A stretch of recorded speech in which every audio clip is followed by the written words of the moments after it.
Assalamualaikum warahmatullahi wabarakatuh. Perkenalkan, nama saya Novi Pujanti dari kelas 5B jurusan Tadris Matematika IAIN Syekh Nurjati Cirebon.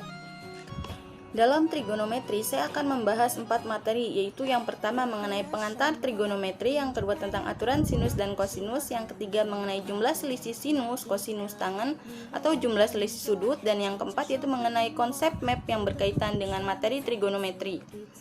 Ya oke. Yang pertama saya akan menjelaskan mengenai pengantar trigonometri. Trigonometri berasal dari bahasa Yunani, yaitu trigono yang artinya 3 sudut dan metron artinya mengukur. Jadi trigonometri adalah salah satu cabang matematika yang mempelajari hubungan yang meliputi panjang dan sudut segitiga. Dan trigonometri juga mudah dikaitkan dalam bidang segitiga siku-siku atau yang setiap dua besaran sudut sama dengan satu sudut 90 derajat. Selanjutnya, dalam trigonometri terdapat segitiga siku-siku dan teorema Pitagoras. Dalam segitiga siku-siku, untuk sisi depan kita beri nama A, untuk sisi samping kita beri nama B, dan untuk sisi miring kita beri nama C. Sehingga untuk mencari sisi miring yaitu C kuadrat sama dengan A kuadrat ditambah B kuadrat untuk teorema Pitagorasnya. Selanjutnya, dalam teorema Pitagoras yaitu terdapat bentuk akar juga. Untuk sisi depan A akar B, untuk sisi samping kita beri nama A akar C, dan untuk sisi miring A akar B tambah C. Sehingga untuk mencari sisi depan A akar B sama dengan A akar C ditambah A akar B tambah C.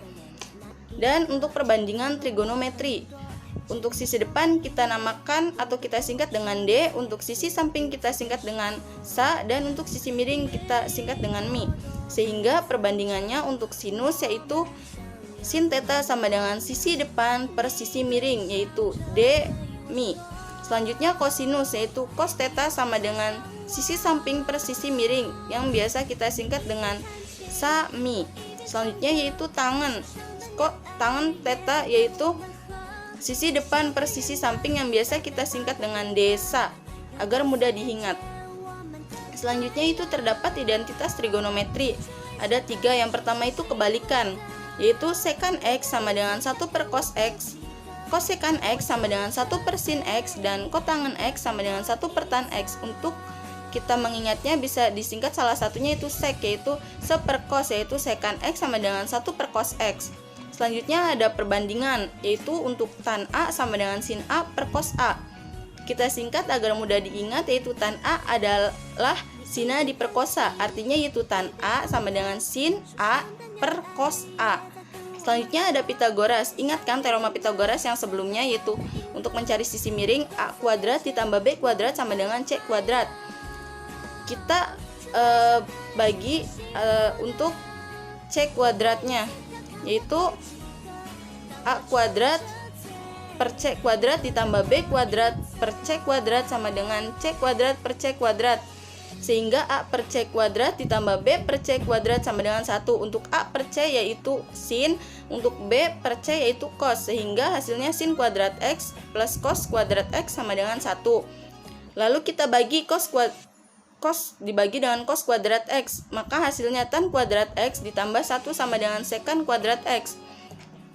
Lalu kita bagi lagi dengan sin kuadrat X, yaitu hasilnya 1 ditambah kotangen kuadrat X ditambah kosekan kuadrat X.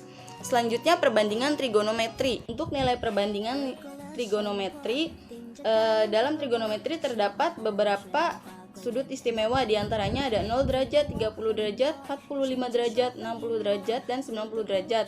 Untuk mengingat atau mempermudah menentukan nilai dari sin cos tan untuk sudut istimewa, yaitu bisa menggunakan telapak tangan kiri, dimana untuk sin kita mulai dari jari kelingking dan untuk cos kita mulai dari jari jempol untuk 0 derajatnya. Nah, untuk nilai dari sudut 0 derajat sin yaitu 0, untuk sin 30 derajat 1 per 2, untuk sin 45 1 per 2 akar 2, untuk sin 60 setengah akar 3, dan untuk sin 90 sama dengan 1. Untuk cos yaitu cos 0 sama dengan 1, cos 30 setengah akar 3, cos 45 setengah akar 2, cos 60 setengah, dan cos 90 0. Itu sesuai dengan aturan telapak tangan kiri. Dan untuk tan yaitu tan 0 derajat 0, tan 30/3 akar 3, tan 45 sama dengan 1, tan 60 sama dengan akar 3, dan tan 90 itu tidak terdefinisi. Selanjutnya yaitu yang kedua mengenai aturan sinus dan kosinus. Yang pertama yaitu aturan sinus. Ketika ada dua pasangan sudut sisi yang berhadapan. Yang pertama itu ketika sisi sudut-sudut yang diketahuinya itu satu sisi dan dua sudut.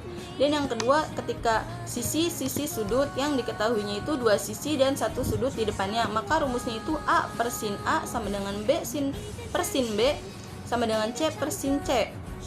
Dan untuk aturan kosinus, maka jika diketahui dan ditanyakannya itu ada tiga sisi dan satu sudut. Yaitu yang pertama ketika sisi sudut sisi, yaitu yang diketahuinya dua sisi dan sudut yang diapitnya. Yang kedua itu ketika sisi yang diketahuinya ketiga sisi segitiganya. Maka rumusnya A kuadrat sama dengan B kuadrat plus C kuadrat kurangin 2BC cos A. Dimana cos A sama dengan B kuadrat plus C kuadrat kurangin A kuadrat per 2BC. Nah selanjutnya yaitu tentang luas segitiga. Yang pertama itu ketika luas segitiga itu yang diketahuinya alas dan tinggi, maka luasnya itu setengah kali A kali B. Dan yang kedua ketika segitiga yang diketahuinya itu sisi sudut sisi, maka luasnya itu setengah AB kali sin C.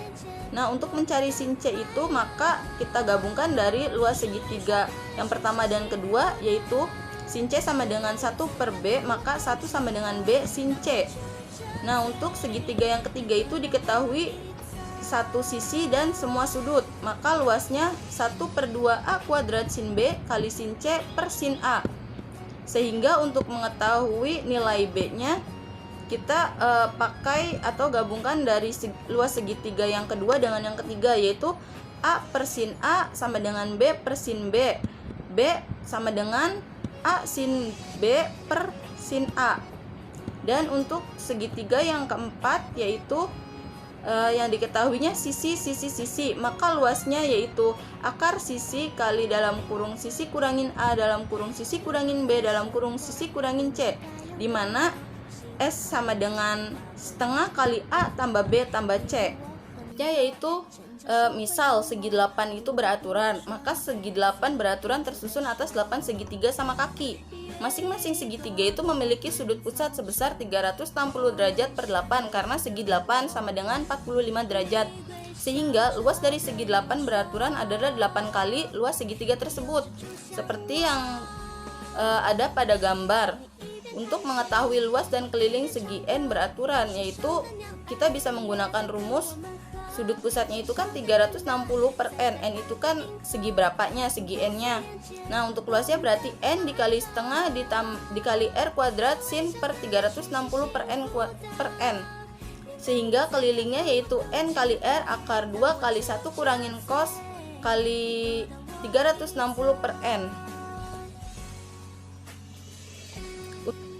Selanjutnya yaitu yang ketiga mengenai jumlah selisih sinus kosinus tangen atau jumlah selisih sudut.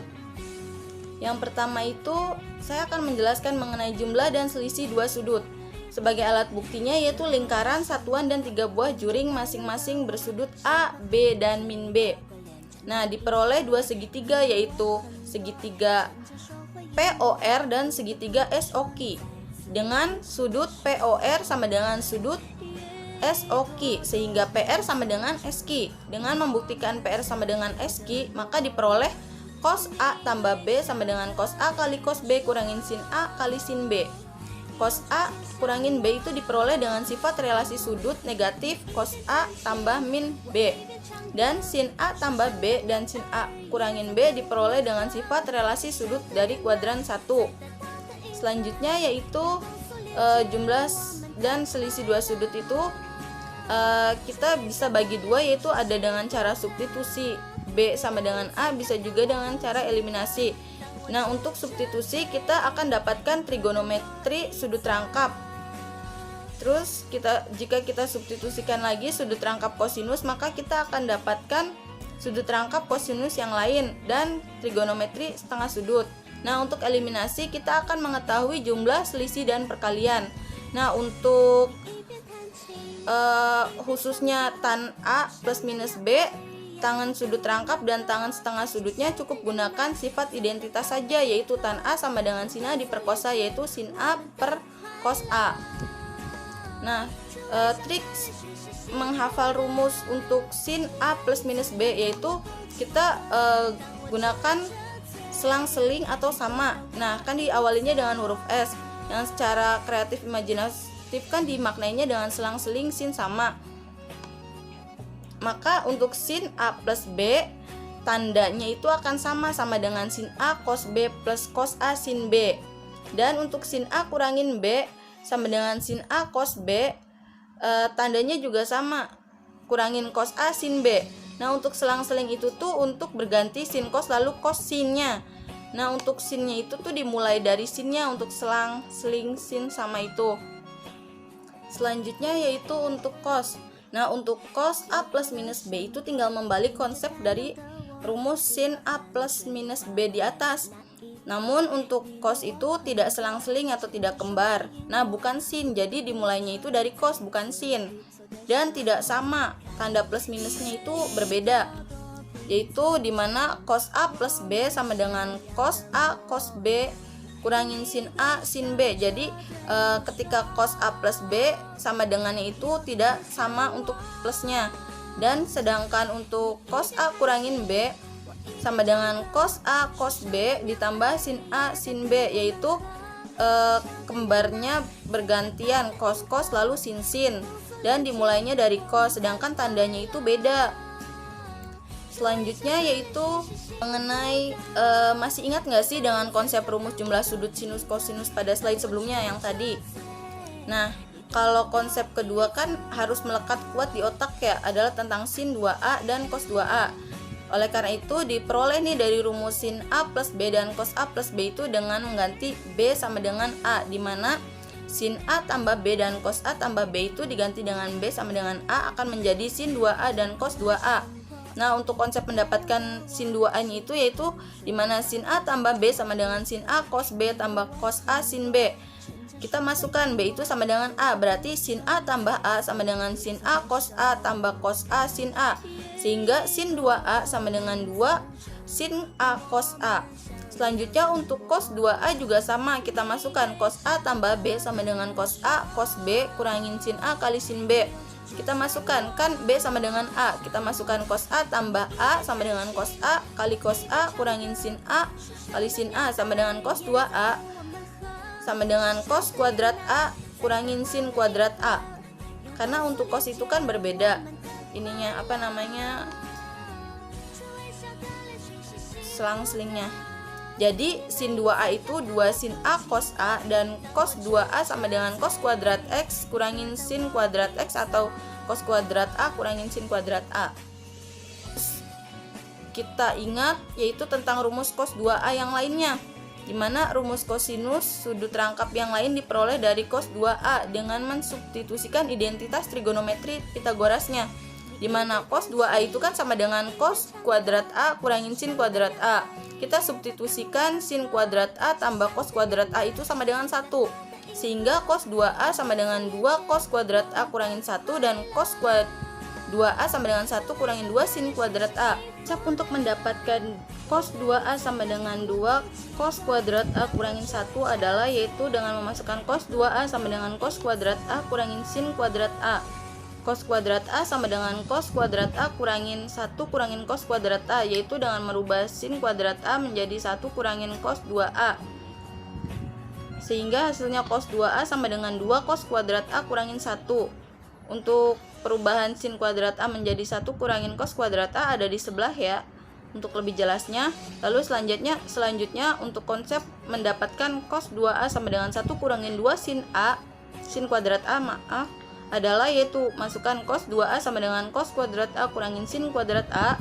Cos kuadrat A sama dengan 1 kurangin sin kuadrat A kurangin sin kuadrat A, maka cos 2A sama dengan 1 kurangin 2 sin kuadrat A. Nah, untuk mendapatkan atau memperjelas hasil cos kuadrat A menjadi 1 kurangin sin kuadrat A itu ada di samping juga, sehingga setengah sudutnya, dimana rumus trigonometris setengah sudut itu diperoleh dari konsep cos 2A Pitagoras. Nah, cos 2A Pitagoras itu tuh merupakan rumus yang di atas ya. Nah, untuk cos 2A Pitagoras yaitu cos 2A sama dengan 2 cos kuadrat A kurangin 1, atau cos 2A sama dengan 1 kurangin 2 sin A sin kuadrat A. Kita inverskan atau pindah ruas sampai diperoleh cos A dan sin A-nya. Sehingga cos A sama dengan akar 1 plus cos 2A per 2, sin A sama dengan akar 1 kurangin cos 2A per 2. Rumus trigonometri jumlah dan selisih sinus kosinus perkalian sinus kosinusnya. Nah, konsep ini diperoleh dengan mengeliminasi komponen yang sama pada sin A plus B dan sin A min B, serta mengeliminasi komponen yang sama juga pada cos A plus B dan cos A kurangin B. Nah, pas awal kan kita dapatkan dari trigonometri jumlah dan selisih dua sudut itu kan untuk sin A plus B yaitu menggunakan eliminasi sin A plus B dengan sin A min B, yaitu kita hasilkan 2 sin A cos B dan 2 cos A sin B.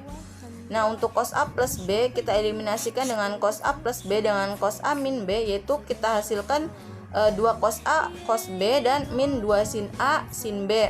Nah, setelah itu kita substitusikan hasil di atas sehingga hasilnya 2A sama dengan alfa plus beta, dan yang ruas untuk cosnya itu 2B sama dengan alfa kurangin beta. Lalu kedua ruas itu kita bagi 2 sehingga hasilnya untuk A sama dengan setengah kali alfa plus beta, untuk B sama dengan setengah kali alfa min beta. Lalu kita substitusikan atau eliminasi yaitu untuk sin A ditambah sin B, yaitu maka hasilnya 2 sin setengah alfa tambah beta cos setengah alfa kurangin beta. Nah, untuk sin alfa dikurangin sin beta, maka hasilnya 2 cos setengah alfa tambah beta dikali sin setengah alfa kurangin beta. Nah, untuk cos alfa ditambah cos beta, maka hasilnya 2 cos setengah alfa tambah beta cos setengah alfa kurangin beta. Dan untuk cos alfa kurangin cos beta, maka hasilnya min 2 sin setengah alfa tambah beta dikali sin setengah alfa kurangin beta. Yaitu yang keempat, yaitu mengenai konsep map yang berkaitan dengan materi trigonometri. Sebenarnya materi yang berkaitan dengan trigonometri itu sangat banyak, yaitu ada grafik fungsi trigonometri, identitas trigonometri, pertidaksamaan trigonometri, persamaan trigonometri, aturan segitiga, kesamaan sudut berelasi, perbandingan trigonometri, dan koordinat polar. Penerapan trigonometri dalam kehidupan sehari-hari. Sebenarnya penerapan trigonometri dalam kehidupan sehari-hari itu sangat banyak. Hanya saja saya ambil beberapa, yaitu yang pertama navigasi untuk menemukan jarak dari pantai ke titik laut. Yang kedua itu mencari ketinggian menara, dan yang terakhir itu menentukan ketinggian pohon.